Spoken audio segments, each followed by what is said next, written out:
蓝忘机道：今天看了多久的手机？魏无羡道：1个小时，我有好好休息。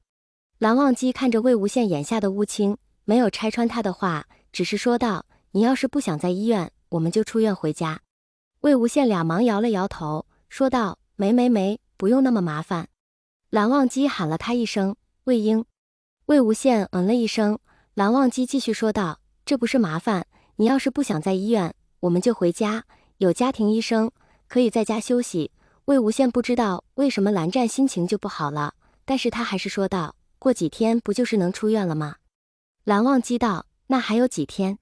魏无羡看蓝忘机执意要带他回去，就答应了。好，那你办出院手续，带我回家。蓝忘机点了点头，说了句等我一会，然后就去给魏无羡办理出院手续。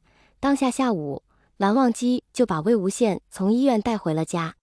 魏无羡其实没有和蓝忘机提过，他晚上现在睡不好，因为他一躺在医院的床上，他就会做噩梦，梦里全是蓝忘机躺在宿舍床上的场景，有时间是躺在医院的病床上，2个梦一直在串，导致魏无羡每天晚上都睡不好。再加上他们2个不在一张床上睡，因为医院的床太小了，装不下2个成年人，所以蓝忘机每天早上都会很早的来医院陪着魏无羡。魏无羡回到了熟悉的家，这几天缺的觉就返回来了。蓝忘机去做晚饭，魏无羡看着电视就已经止不住困意，躺在沙发上睡着了。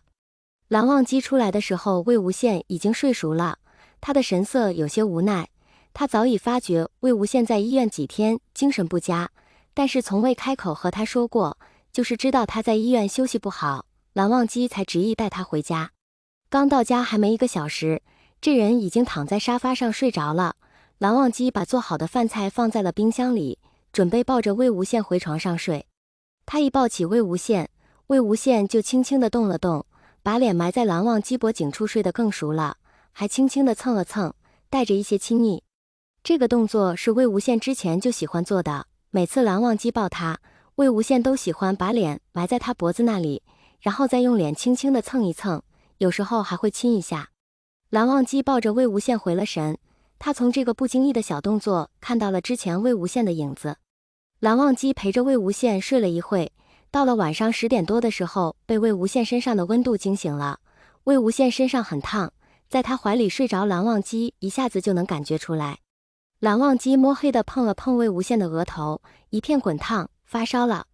又碰到了一手湿润，蓝忘机一惊，连忙把自己的床头边上的暖灯打开，一打开就看见了魏无羡满脸泪水，而且脸很红，但是没声音，他就只是安安静静的哭，眼睛紧紧地闭着。蓝忘机被吓了一跳，连忙要把魏无羡摇醒，但是魏无羡大概是被掩住了，这么叫都叫不醒。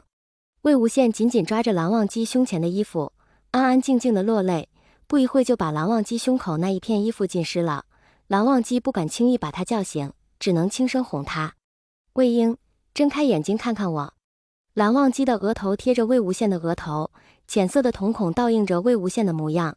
魏无羡哭的睫毛都湿了，但是就是没醒。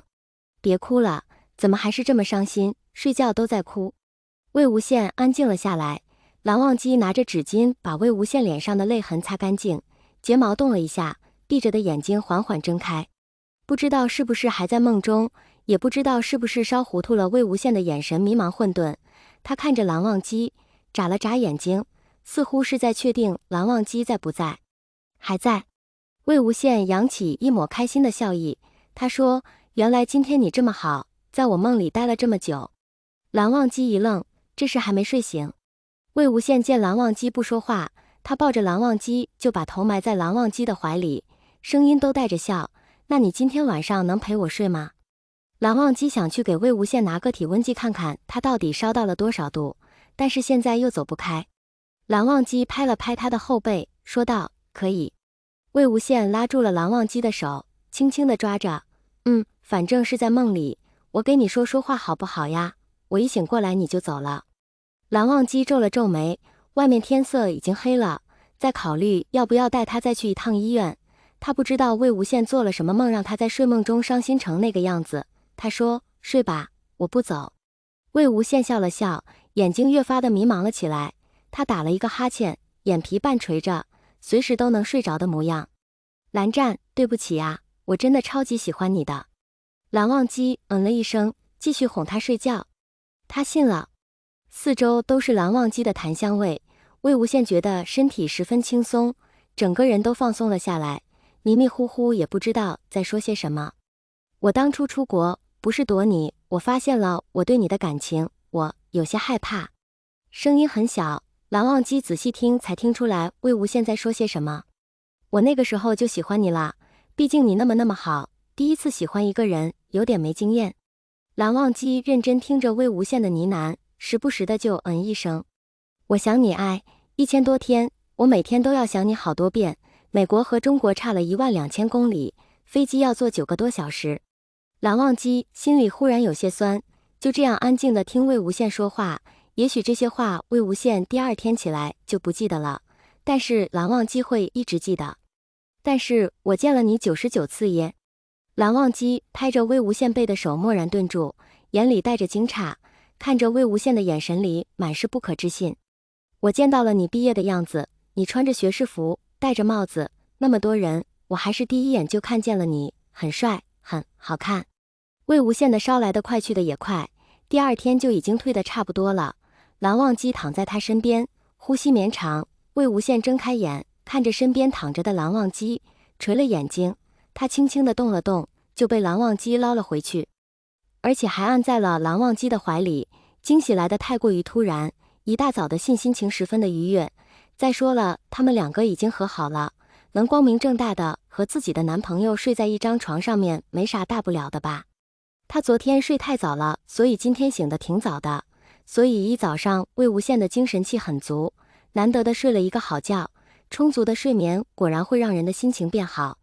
魏无羡无聊的躺在蓝忘机怀里，手机也够不到，只能安安静静的躺着。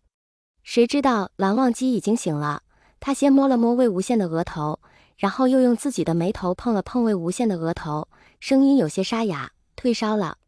魏无羡道，我昨天发烧了呀。蓝忘机眼睛没睁开，但是了一声。魏无羡道，体质越来越不好了。这句话倒是真的，这几年身体确实不怎么好，也不知道是不是年龄大的原因。蓝忘机睁开眼睛，看着魏无羡清亮的眼睛，直接开口问道，是在美国没有好好休息的原因吗？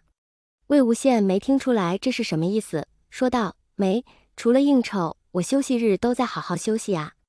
蓝忘机的眼睛越来越暗。他说，我大学毕业典礼看见了一个和你有点像的人。魏无羡一愣，身体慢慢僵住，不会吧，他那个时候明明没有让蓝湛发现他。蓝忘机问，你来看过我吗？魏无羡想说怎么可能，但是喉咙就像是哽住了一样，说不出话来。